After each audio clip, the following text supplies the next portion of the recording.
thought I'd just give you a kind of update of where we've been for the grazing season and where we're looking, sort of trying to go forward as well. The grazing season has probably been quite difficult. As many as you will have had a dry spell in sort of April, May into June. Grass wasn't sort of quick to get off the mark. We were coming into covers probably 200 or 300 kilos down on where we would like to be when we're putting cattle onto grass in early April. However, it did keep in front of them, and though it wasn't until into August that we got some really decent grass growth, and you could say that you know, grass was really getting away from stock and getting in front of the requirements as well. And then we've come to the end of the season, and unfortunately the 160 odd mil of rain that we had in October sort of cut short any grazing that we thought we might have got in that month. Things got soft very quickly. Ground was starting to cut up with the cattle, so we kind of pulled them off and onto winter forage, probably 2 weeks earlier than we would normally do. So this has left grass covers at the start of November with just on the 1970 kilos, and probably the growth that we've had in November, we've only had about a third of the amount of rain in November that we had in October, and it's not actually until this last week that soil temperatures have dropped below 8 degrees. Therefore there has been a bit of growth, so we're probably looking to measure next week, start of December. Sort of just we go back to measuring once a month through the winter, and we'll probably will be at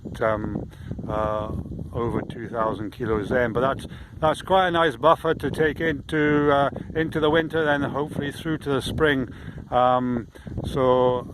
grass will be there when we require it, certainly for cows at the start of April when they start calving. The cows have looked absolutely tremendous all year, even though maybe at times they were slightly shorter grass, and actually the mature cows were actually heavier going to the hill after they were weaned, and which isn't a bad thing, because if we do get kind of rough weather, they're going to be able to stand that a bit more, and we hopefully shouldn't have to top them up with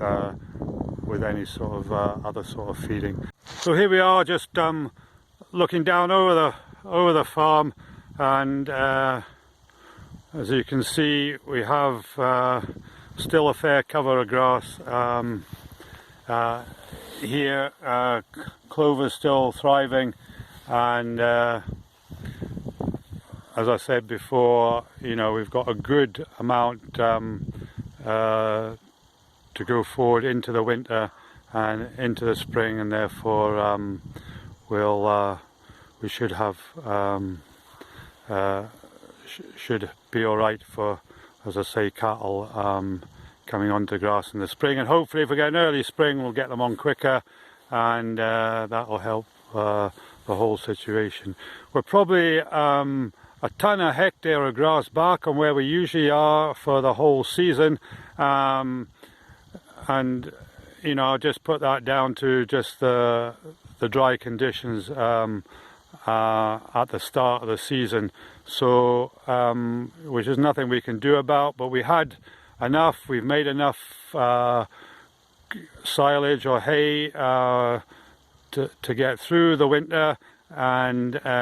so you know we've been all right, but we've always sort of just been on the cusp of wondering if we're going to have enough, but somehow it's amazing how grass just keeps on coming back, especially when you haven't been in a paddock for 21 or 24 days, on occasions a bit longer this time, just trying to give it a bit more recovery time. So there we are, looking into next year. Well, we'll just hopefully once we're through hopefully getting through this pandemic, and also see the lie of the land in terms of Brexit, hopefully we can go into a season where we continue along the sort of prices that we've been receiving for stock over these last few months, and that everyone's a bit happier with being able to get out and meet other people. So I wish you all the best through the winter, and thank you very much if you've taken time to either watch or listen